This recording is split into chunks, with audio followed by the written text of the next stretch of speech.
Welcome to Star Bios, the podcast where we delve into the fascinating lives of Hollywood's most iconic stars.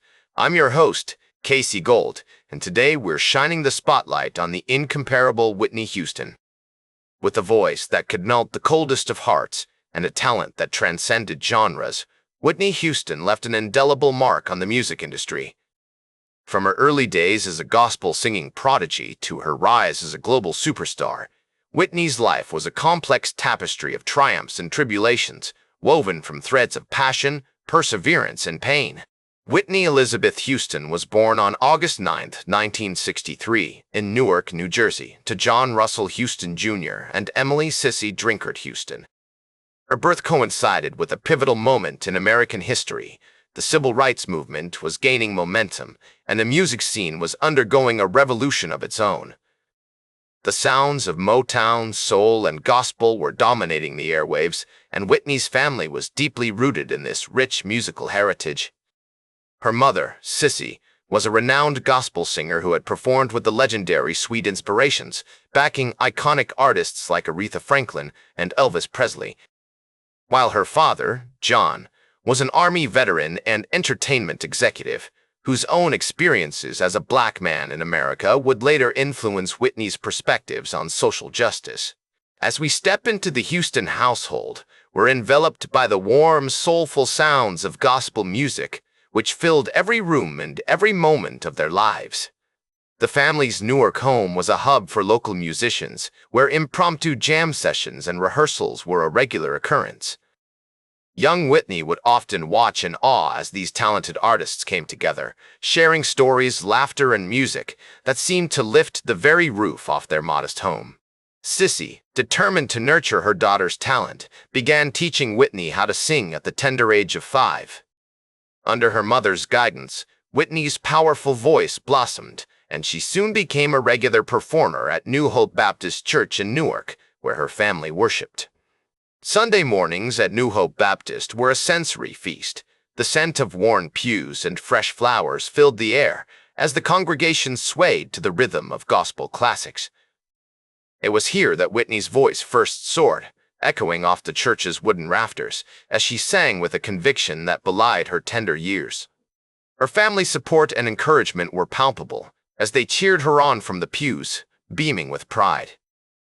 Sissy would often join Whitney on stage, their harmonious voices blending in perfect unison, creating a sound that was both deeply personal and universally relatable. Whitney's childhood was marked by both joy and hardship. Her parents' marriage was troubled, and they eventually divorced when Whitney was just 8 years old. This painful experience would later influence her music and inform her perspectives on love and relationships. Despite the challenges at home, Whitney found solace in music and the support of her family. Her mother, Sissy, remained a constant source of encouragement, pushing Whitney to hone her craft and pursue her dreams. The divorce also meant that Whitney's father, John, was no longer a daily presence in her life, but his influence on her early years would continue to shape her worldview. As Whitney entered her preteen years, she began to develop a passion for pop and R&B music. She would spend hours listening to the radio, mesmerized by the sounds of Stevie Wonder, Chaka Khan, and Marvin Gaye. Her mother, sensing Whitney's growing interest in secular music, started to introduce her to more contemporary artists, including the Jackson 5 and Roberta Flack. This exposure broadened Whitney's musical horizons and laid the foundation for her future success as a crossover artist. We can almost hear the sounds of her favorite records playing in the background as she sang along to "I Want You Back" or "Killing Me Softly" with his song, her voice blending with the iconic vocals of her idols. The early 1970s were a transformative time for Whitney, marked by significant personal and artistic growth. She began performing with her mother at local venues, including nightclubs and concert halls, where she was exposed to a diverse range of audiences and musical styles.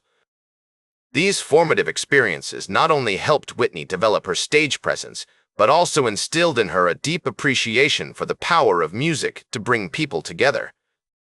We can imagine the thrill of those early performances, the rush of adrenaline as she stepped onto the stage, the roar of applause as she belted out her favorite tunes, and the sense of connection with the audience that would become a hallmark of her career. The historical context of her childhood, the tumultuous 1960s and 1970s, also played a significant role in shaping her worldview and informing her artistry. With her extraordinary talent, captivating personality, and resilient spirit, Whitney Houston was poised to take the music industry by storm. As Whitney Houston entered her late teens, a spark within her ignited, fueling an unrelenting passion for music that would soon propel her to unprecedented heights.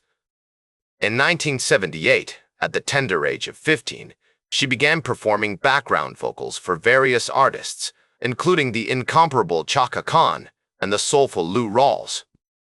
These early experiences not only helped her hone her skills as a singer, but also introduced her to the intricate inner workings of the music industry, where she quickly learned to navigate the complexities of recording sessions, rehearsals, and live performances. One of her earliest notable performances was on the Michael Zager Band's single, Life's a Party, released in 1978, which marked one of her first professional recording credits and offered a glimpse into the boundless talent that lay within. As she navigated this new world, Whitney's mother, Cissy Houston, began to play an increasingly pivotal role in managing her career. With her vast experience as a singer herself, Cissy helped secure gigs and auditions for Whitney, providing invaluable guidance and support during these formative years. It was during this period that Whitney caught the attention of Arista Records president, Clive Davis, who would become instrumental in launching her solo career. After witnessing Whitney perform at the Sweetwater's Club in New York City in 1980, Davis was utterly captivated by her powerful voice and charismatic stage presence. He saw in her a unique blend of talent, charm, and dedication that he believed could be shaped into something extraordinary. He signed her to Arista Records in 1981, marking the beginning of a fruitful partnership that would yield some of the most iconic music of the decade. The journey towards Whitney's self-titled debut album was not without its challenges. She faced intense scrutiny and pressure from both within and outside the industry, with many questioning whether she had what it took to succeed as a solo artist. However, under Davis's mentorship and her own unwavering determination, Whitney persevered, using these doubts as fuel to drive her forward. Her debut album, released on February 14, 1985, was a monumental success, selling over 25 million copies worldwide and spawning several hit singles, including Saving All My Love for You, How Will I Know, and Greatest Love of All. The album spent 14 weeks at the top of the Billboard 200 chart and earned Whitney 3 Grammy nominations. The mid-1980s were a whirlwind of activity for Whitney, with sold-out tours, high-profile performances, and collaborations with other notable artists. In 1985, she performed at the Live Aid dual-venue benefit concert held in London and Philadelphia, where she shared the stage with icons like Queen, David Bowie, and Elton John. Her rendition of Greatest Love of All at the event showcased her incredible vocal range and emotional delivery, leaving a lasting impression on the audience and solidifying her position as one of the most compelling live performers of her time. The sheer magnitude of this event, with its global reach and humanitarian purpose, was not lost on Whitney, who felt deeply honored to be part of such a historic moment in music history. In 1987, Whitney released her sophomore album, Whitney, which debuted at #1 on the Billboard 200 chart and included hits like I Wanna Dance with Somebody Who Loves Me and So Emotional. The album sold over 20 million copies worldwide and solidified Whitney's position as one of the best-selling music artists of all time. Her music videos, particularly for I Wanna Dance with Somebody, received heavy rotation on MTV, further increasing her visibility and appeal to a wider audience. This period also saw Whitney collaborating with other artists, including recording a duet with Teddy Pendergrass, Hold Me, which became a moderate hit. Her work with Narada, Michael Walden, who produced several tracks on her debut album, helped shape her signature sound and earned her critical acclaim. As Whitney's star continued to rise, she found herself at the forefront of the music industry, inspiring countless young artists and fans around the world. She became a beacon of hope for many, proof that with hard work and determination, dreams could indeed come true. Her influence extended beyond the music world, with her style both on and off stage being emulated by fans globally. The late 1980s saw Whitney expanding her creative horizons, exploring new musical styles and themes in her work. Her third studio album, I'm Your Baby Tonight, released in 1990, featured a more experimental approach to songwriting and production, incorporating elements of dance music, R&B, and pop. While it received mixed reviews from critics, the album still managed to produce several hit singles and further cemented Whitney's status as an artist unafraid to evolve and push boundaries. The pinnacle of her career arrived with the opportunity to perform the theme song for the 1988 film, The Bodyguard, in which she also starred alongside Kevin Costner. The movie was a massive success, but it was the soundtrack that truly catapulted Whitney into stratospheric heights. Her rendition of Dolly Parton's I Will Always Love You became one of the best-selling singles of all time, showcasing her incredible vocal range and emotional depth. As Whitney navigated the complexities of fame, she also faced personal challenges that would eventually impact her career. The pressures of stardom, coupled with personal struggles, began to take their toll. Despite these challenges, Whitney remained an icon, a symbol of resilience and talent in the face of adversity. Her journey serves as a reminder of the highs and lows of fame, the importance of perseverance, and the enduring power of music to transcend time and circumstance. As Whitney Houston's career continued to soar, she found herself facing new challenges, both personally and professionally. The spotlight that had once shone so brightly on her incredible talent now cast a harsh glare on her struggles with addiction and personal turmoil. Despite these difficulties, she remained a beloved figure in the music industry, and her legacy only grew stronger. In 2009, she released her seventh studio album, I Look to You, which debuted at #1 on the Billboard 200 chart and featured the hit single, $1 Million Bill. The album was a critical and commercial success, with many praising Houston's powerful vocals and emotional delivery.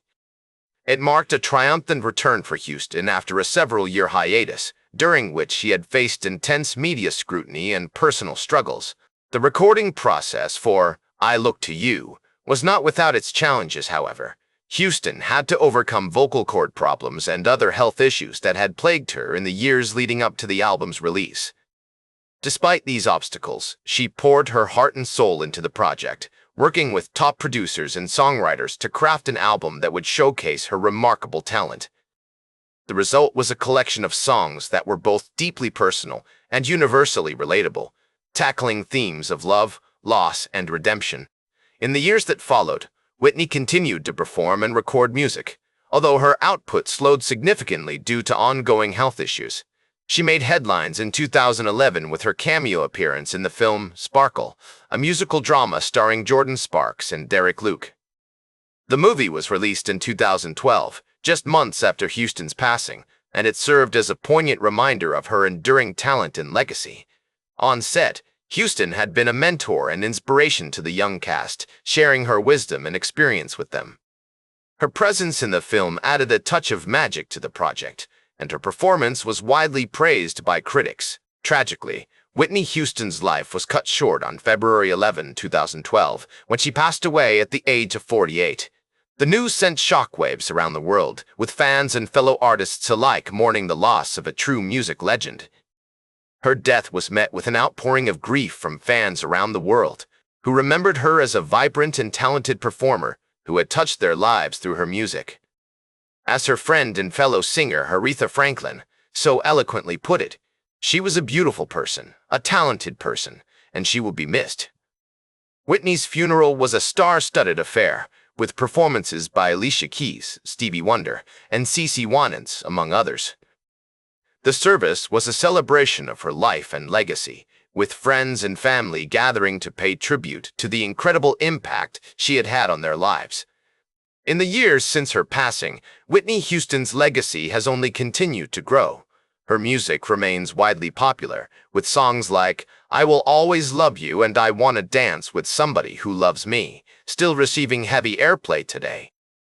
These iconic hits continue to inspire new generations of artists who cite Houston as a major influence on their own work. The power of her voice, the emotion she conveyed through her music, and the trailblazing path she forged for women of color in the entertainment industry have all left an indelible mark on the music world. Whitney's impact extends far beyond the music world, however. She was a devoted philanthropist, supporting organizations like the United Service Organizations, USO, and the Starkey Hearing Foundation.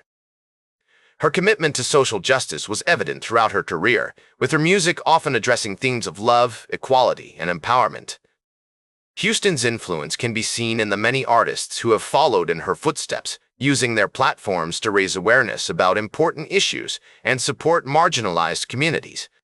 Her music, her style, and her unwavering dedication to her craft continue to inspire new generations of fans and artists alike. Her story serves as a reminder of the power of perseverance, talent, and determination, and it will undoubtedly continue to captivate audiences for generations to come. That's all for today's Star Bias. Remember to like, share, and subscribe. And until next time, I'm Casey Gold, reminding you to keep shooting for the stars.